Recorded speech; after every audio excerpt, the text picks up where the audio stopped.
Welcome everyone to episode 514 of the Recruitment Marketing and Sales Podcast. And I'm your host today, Sharon Newey. And we are continuing our series on different channels that you can use to market your recruitment and search company. In the last few episodes, Denise has been talking about Instagram and Facebook, and today we're going to talk through LinkedIn and why it's different to the previous two channels and an aspect that can often get overlooked. So let's get started. Welcome to the Recruitment Marketing and Sales Podcast. An obsessive focus on marketing and sales is the only way to accelerate your company growth.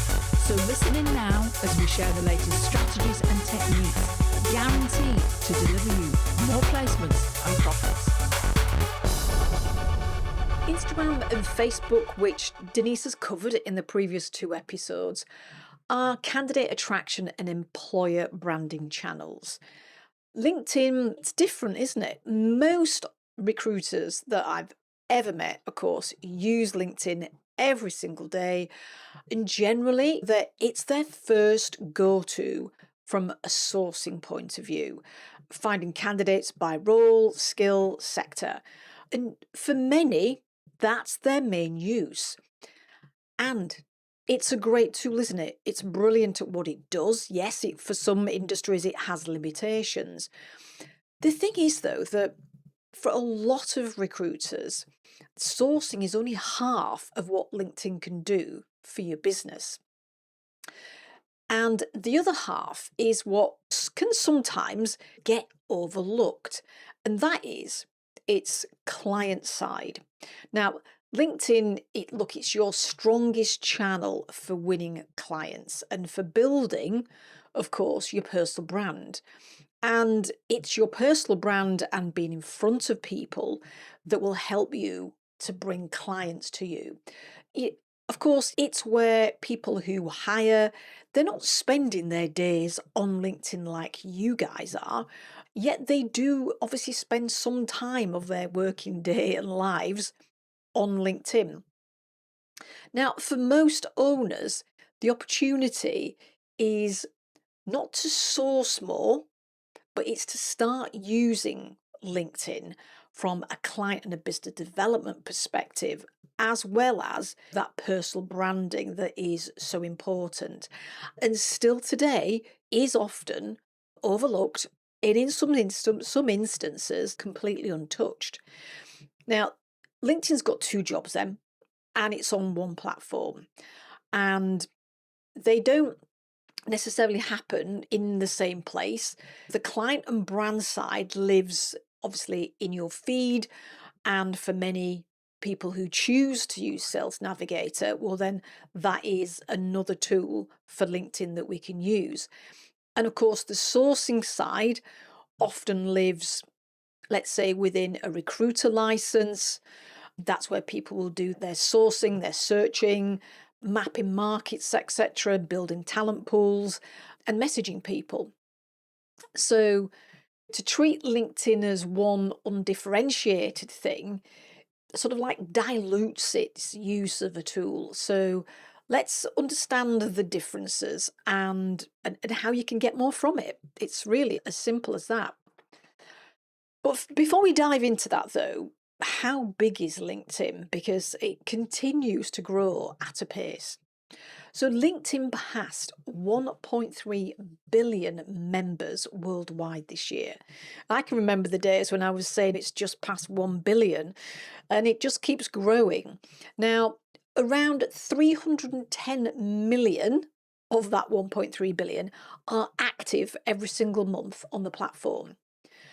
Now, more useful than, let's say, global figure is the reach and how far LinkedIn reaches into the working population in the markets that many of our listeners are serving. So thinking about the LinkedIn then, thinking about the UK, LinkedIn on my brain, reaches roughly around 71% of our population over here.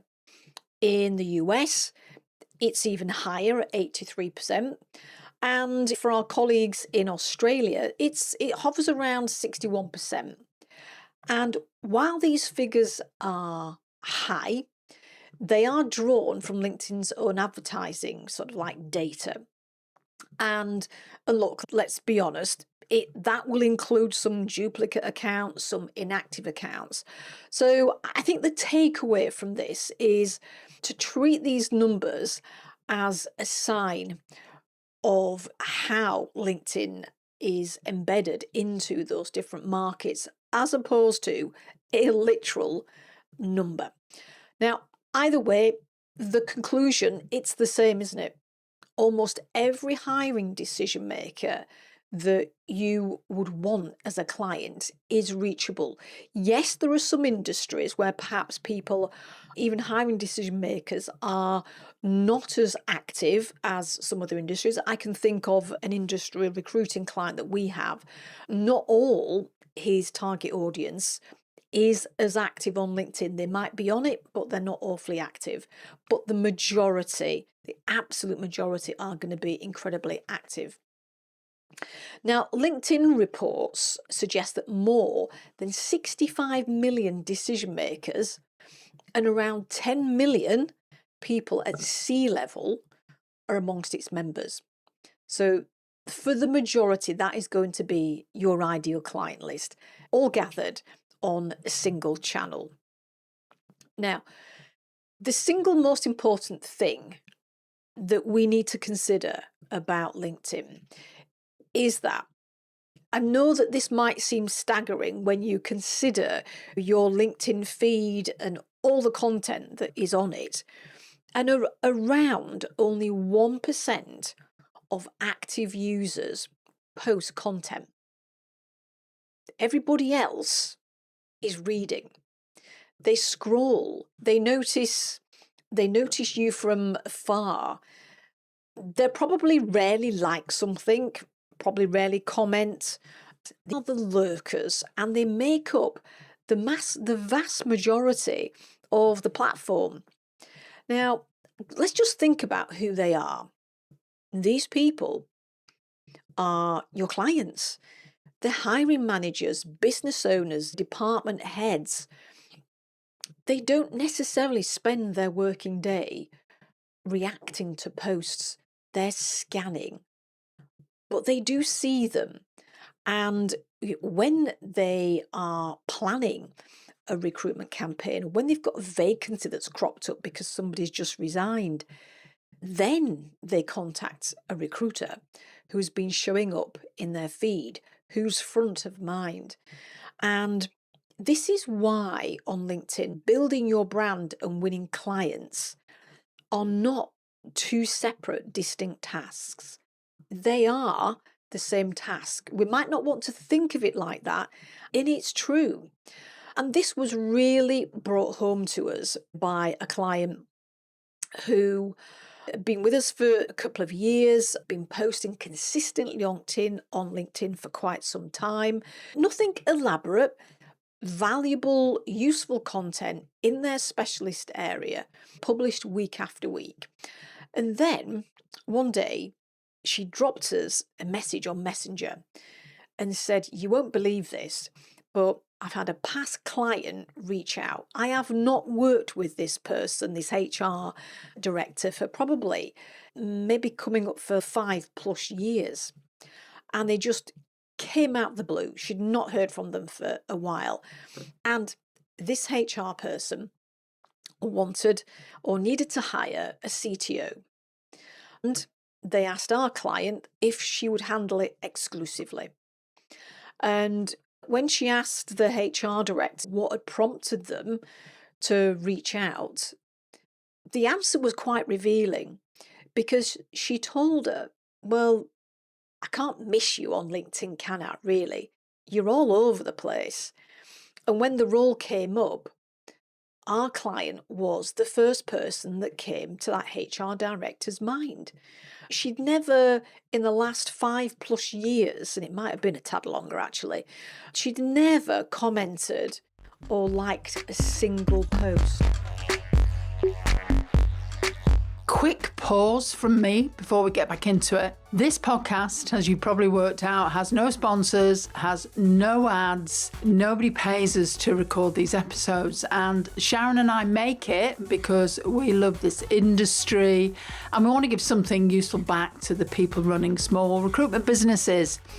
If you're getting value from this, here's the only thing I'll ask. Connect with me on LinkedIn. Search Denise Oyston, that's Oyston with an O. Hit connect and drop me a quick note and say you found me through the podcast. I read every single message and I reply. Personally, there's no funnel, there's no pitch, just a chance to say hello and stay in touch. So right, let's get back to that conversation. The whole point, isn't it? You're not posting to collect reactions. Yes, it might feel really good if we've got a huge amount of comments and likes and the odd thing might go viral. But I mean, they are still vanity metrics, aren't they? At the end of the day, you're posting to stay in the mind of a prospective buyer or a lapsed client who rarely engages publicly, but when they've got a need, they reach out. And every useful post is, think of it as a small deposit into that future phone call. I know most recruiters know this, and it's worth reminding ourselves that LinkedIn changed how its feed works this year, and the change favours exactly the kind of person that's probably reading this. The platform's move towards relevance-based distribution. And what I mean by that is it now works to put each post in front of the people that are most likely to find it genuinely useful, weighing the author's expertise and the topic consistency that they're posting about, rather than content that's looking for raw reaction, pushing people to react. Sometimes we might call that clickbait. It pushes down engagement bait that probably uses things like comment yes if you agree. That kind of style of post, along with, I guess, very vanilla generic content that reads like a machine's written it, and it's posted without much thought. It's not been edited, so it's littered with lots of AI familiar words that we all now know and find a bit annoying. And posts where the video has got nothing to do with perhaps the words that are used to promote that video. What LinkedIn is rewarding is sharing and teaching something that's useful in a clear, specific niche from someone who obviously knows and understands their field. Now, if you read that again or you listen to what I've just said again, what LinkedIn is rewarding is teaching someone. It's rewarding people who are teaching something useful in a clear niche from people that know what they're talking about. Now, that describes you. You are a real expert in your sector, which means that you don't need to chase that viral reach. You need to be consistently useful to a very specific group of people that you want as your clients, and which is what the platform is now favouring. So think about the formats, different documents, carousels, and native video currently outperform plain text and link posts. So do you remember you'd write maybe a short post and you'd have a link that would then click off LinkedIn? Well, they're not as popular. So if you're unsure what to create, then just start with things like simple documents, newsletters, carousels, some general, very simple native video. They are doing so much better than many of the text posts. So far then, we've talked about the feed, which is where clients and brands live. Of course, the other job that I know you guys so much value this platform for is sourcing. Sourcing happens through a variety of LinkedIn's paid tools, obviously different kind of LinkedIn recruiter licenses. I know that there are some people who don't have recruiter licenses.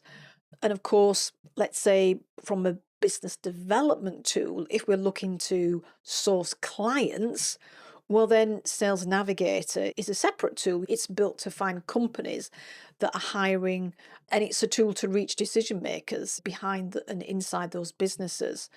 Now, obviously, your recruiter license is your candidate sourcing tool, and that is just a goal for many people. Whether that license is the full license or Recruiter Lite, you're able to search and reach candidates by job title, seniority, different industries, skills, experience, with a precision that the majority of platforms don't offer. Of course, as I'm saying that and I'm hearing myself talk, I know that we've got clients who are using different kind of AI sourcing tools that perhaps work in combination with LinkedIn. But fundamentally, what are you able to do with these kind of tools? You can organize candidates into talent pools, use email to reach those passive people that maybe are not in your network. And of course, the outbound approach delivers as well. Now, industry data this year shows that a candidate that you source and approach directly is around 5 times more likely to be hired than one that applies to a job advert. So it is not surprising that many recruiters, of course, use LinkedIn as their go-to everyday tool for sourcing. Makes complete sense. Where LinkedIn maybe isn't necessarily the answer from that kind of candidate sourcing perspective, because it does have its limits. It's fantastic for sourcing professional, technical, executive type candidates, and for roles that are high volume, hourly rate trades or hospitality hiring. It's not as strong a platform. It is weaker as a candidate channel. And of course, that is where Facebook and Instagram and other platforms that we've talked about, that's where they earn their place. So match the channel to the kind of roles that you fill. If you place specialists and professionals, absolutely LinkedIn is close to essential on both perspectives. If you place high volumes of hourly paid workers, then use LinkedIn for your client relationships, but source your candidates where they gather, and that will be on a different platform. Now, I just want to share a handful of habits that can often hold some recruiters back on LinkedIn. And that is, and I still do see this today, recruiters who are posting only jobs, because that turns your profile really into a job board for your business, and it doesn't build any authority. Posting rarely and then perhaps in fits and starts, when really it's all about consistency. Consistency is the entire game when it comes to marketing yourself, your personal brand, your company brand on LinkedIn and on any other platform. The other thing is chasing engagement tricks that the algorithm now works against, because clients see straight through it. And the other thing is, and I've mentioned it, but I'll just kind of reiterate it, is publishing generic machine-made content, AI-generated content, without the personal stories and thinking from that business owner or that recruiter that shines through when it's more personalized content. Now, the question is that no channel suits everybody for every single aspect of their business. So we need to choose the appropriate channel. So here are a few questions. Is my priority winning clients or sourcing candidates right now? And it could be both. Generally, I prefer it to be an element of both, but sometimes it does ebb and flow for businesses. Now, if clients are your priority, then LinkedIn is probably, I would say, close to essential, whatever sector you're working in. Of course, if it's candidates, then think about the kind of roles that you fill, as we've already mentioned. Professional, technical, LinkedIn is absolutely your best tool. If you're thinking more high volume, hourly paid work, then generally you're looking elsewhere. While, of course, as I said, it's still super helpful for the client side sourcing. And the other question is, can I commit to showing up consistently with useful sector niche specific content rather than just an occasional job advert? Because that consistency, that's what turns a dormant profile into a channel that will bring in business for you. And if you answer those questions honestly, you'll know how much of your time LinkedIn then deserves. Of course, knowing what to do is one thing. Doing it, as I've said, consistently is another, because at the same time, you're running a business. Now, that is what we help with inside Superfast Circle. Members get a personalized marketing plan, done for you content and campaigns, monthly coaching, and a clear system that makes showing up on LinkedIn and other channels straightforward rather than just another job on that to-do list. Now, if you've been meaning to get LinkedIn working properly for your business, book a call and we can show you how it can work. So book a call at www.superfastrecruitment.co.uk/call. And I'm just going to repeat that again, www.superfastrecruitment.co.uk/call. We'll see you soon. Before we sign off, I want to share something with you. We have completely redesigned Superfast Circle. This is not a refresh. It's not a few new slides. We've rebuilt it from the ground up to be the most commercially focused program we have ever created. And you still get all the content resources, you get all the frameworks, you get all the Canva tools, and you get all the AI prompts. And everything we have built over 18 years of working with exclusively recruitment businesses. But now you also get more one-to-one time with Sharon and I directly. We are in it with you, and we back it with a guarantee. If you are in the program and you've not seen a return on your investment, we'll carry on working with you one-to-one until you do. Now, if you want the details, just email support@superfastrecruitment.co.uk. Tell us you heard this on the podcast and we'll send you all the details of what's included in the program, the investment, and all of the things that you need. So this is Denise saying bye for now, and I'll see you next time.